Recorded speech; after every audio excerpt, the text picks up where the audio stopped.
Hello everyone. It is my great honor to talk about Japanese history of agriculture today in this occasion. My name is Shunichi Nakada, Senior Advisor in JICA headquarters, working for agriculture and food security. Today, the focus of my presentation is rice productivity improvement during the last 150 years.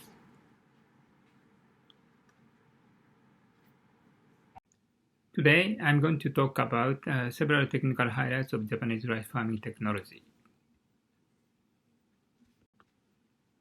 Introduction. This is the historical trend for Japanese rice productivity increase. As you can see, there has been a steady improvement of rice yield over 1,000 years.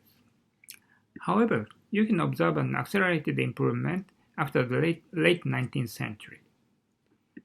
This is a time when Japan transformed into a modern nation. Other Asian countries also experienced a rapid growth of rice yield, called Green Revolution.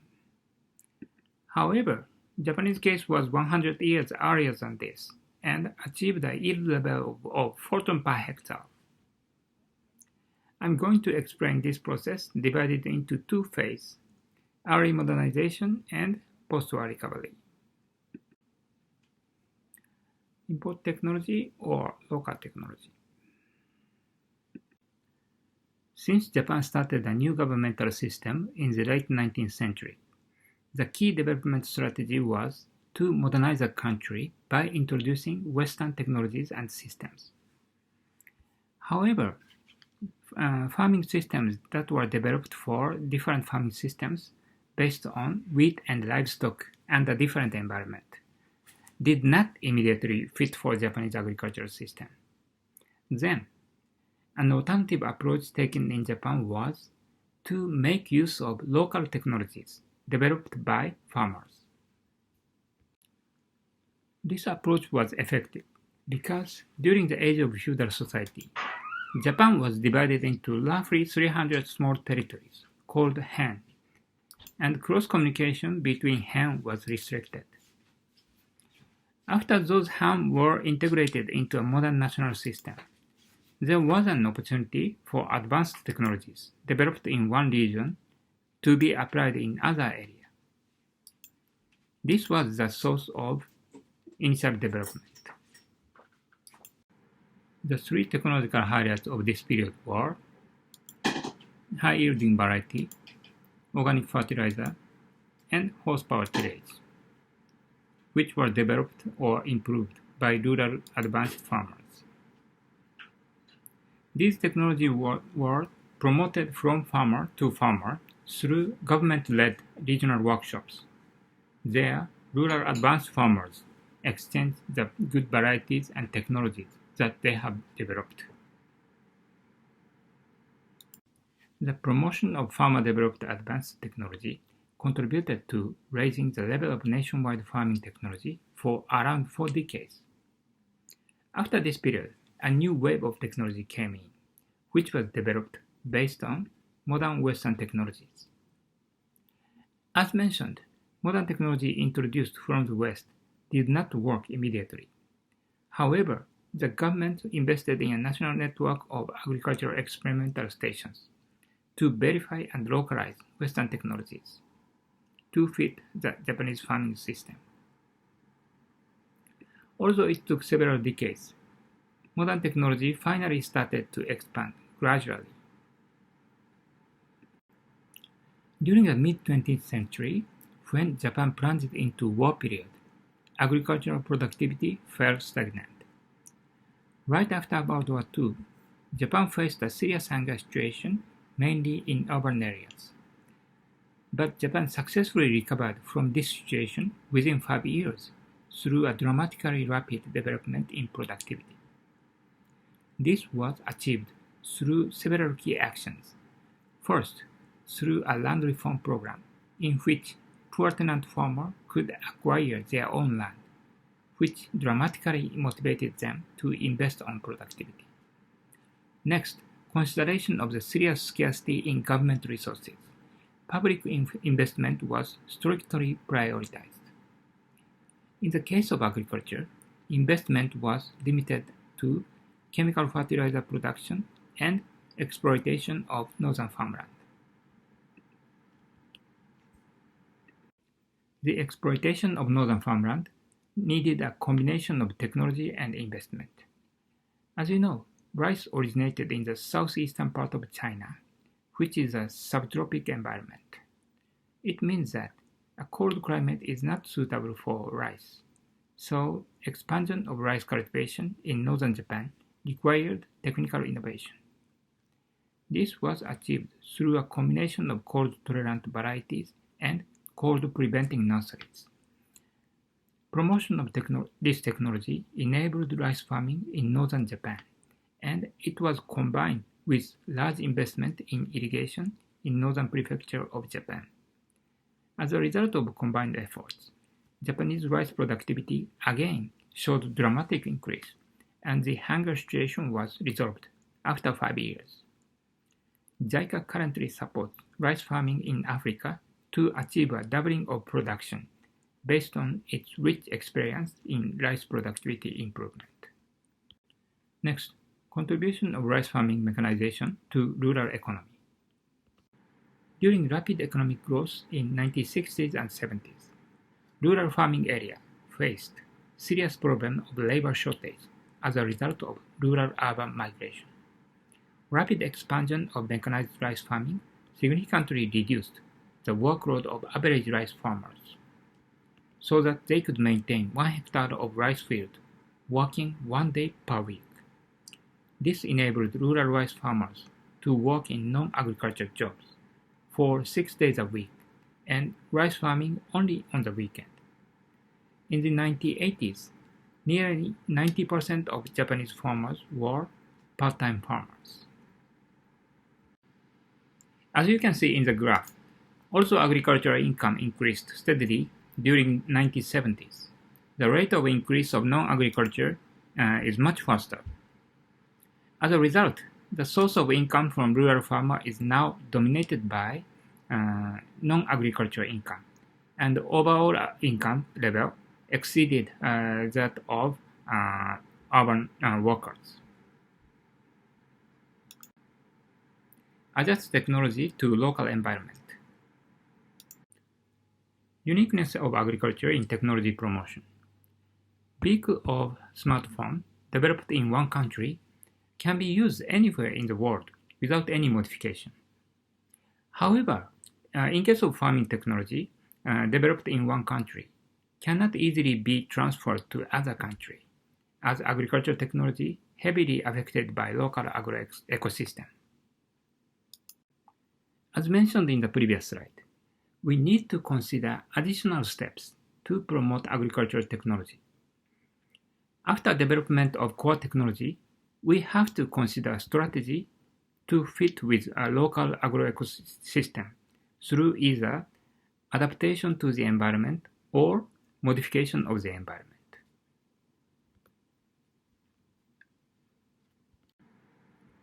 This is one example of core technology development in Japan. It was well known that increased fertilizer can increase grain quantity. However, traditional variety tend to suffer from waterlogging because their stem cannot support heavy grain. Based on this fact, principles in development of high-yielding variety usually focus on fertilizer responsiveness and short and strong stem. After development of core technology, Japanese farmer and researcher needed to identify technologies to adapt to the environment.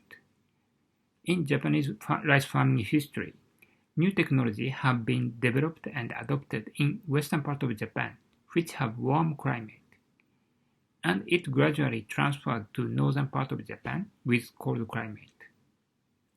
This was enabled through development of cold-tolerant varieties and cold-preventing rice nursery.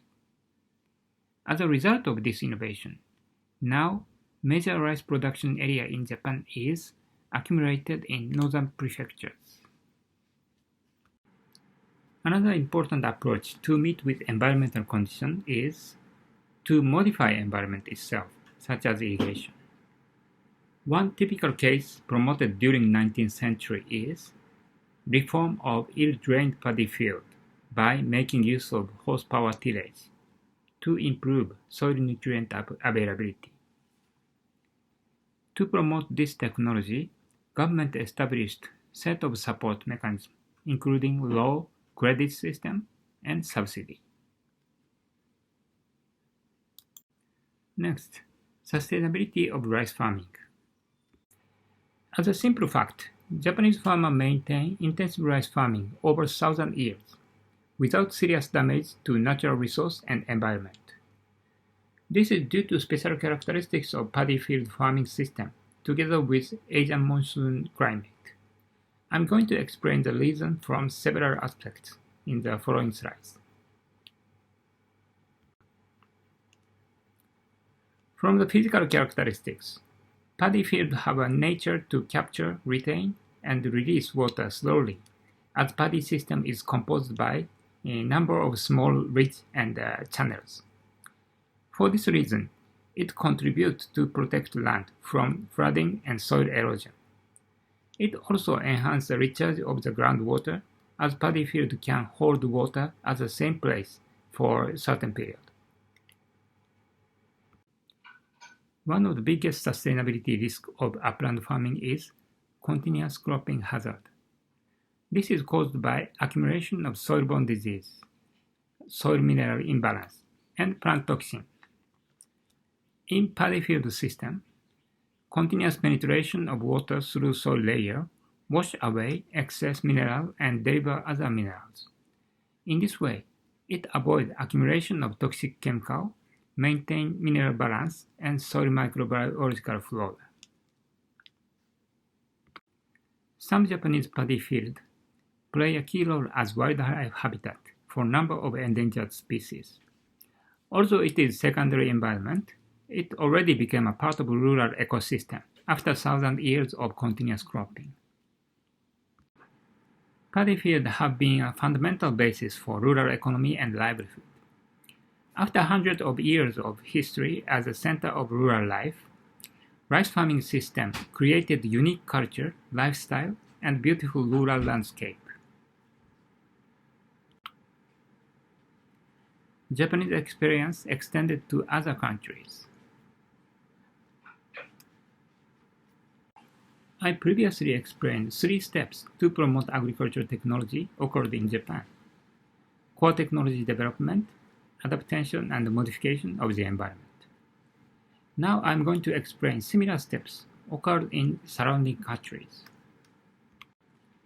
Some rice farming technology and variety transferred to surrounding country through 2 pathways: tropical pathway and cold climate pathway. In the tropical pathway, concept of high-yielding varieties were transferred to Taiwan during early 20th century. There, new short-grain high-yielding variety was identified. 40 years later, it was crossed with Indonesian tropical variety to develop world-famous Green Revolution variety, IR8. In the cold climate pathway, cold-tolerant variety were introduced in Korea and northern China. They were promoted together with irrigation development. This process is analogous to what happened in Japan. Core technology and variety was developed in Japan, promoted in Northern Asia and Southeastern Asia through combination of adaptation and modification of the environment. Is Asian experience transferable to Africa? This is a quick comparison between Asian experience and current African situation. 4 key factors required for rice productivity enhancement. As for high-yielding variety, Asian countries started from first phase, high-yielding variety, focusing on productivity, followed by second phase, focusing on pest and environmental resistance, and now third phase, focusing on adaptation to local agroecology and specific preference on rice, on taste. In Africa, foundation variety of Nerica have already been developed However, it is currently at first stage. For collaboration between International Research Center and National Research Center, Asian countries establish a collaboration framework to develop high-yielding variety effectively, while African region collaboration is still limited. In terms of fertilizer application, African countries face a challenge as fertilizer price is relatively high and cost-benefit ratio is low because current cereal price is much lower than that of 50 years ago, and when many countries were facing a challenge in food security. In case of irrigation, coverage and investment is still very much limited compared to Asian countries. Part of the reason comes from difficulty in operation and maintenance of previously installed irrigation system.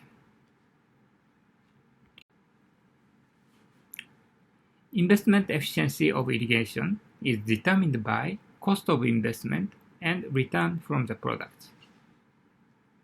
The graph above shows a synchronous trend of international rice price and irrigation investment in Sri Lanka.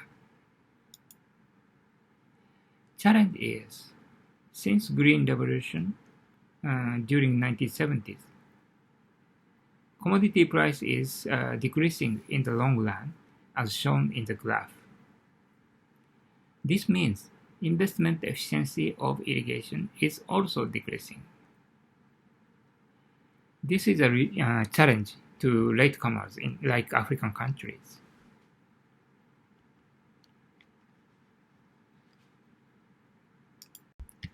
Under such challenges, JICA have been trying to improve rice productivity in African countries through CARD since 2008. Through the effort of government together with JICA experts, first phase of CARD contributed to doubling the rice production in sub-Saharan Africa.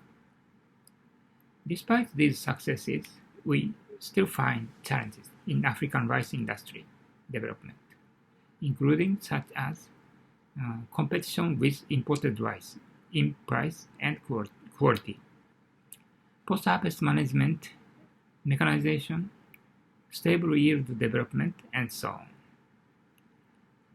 It is hope of us to further work with African countries to support modernization of rice farming and industry through its rich experience in rice farming.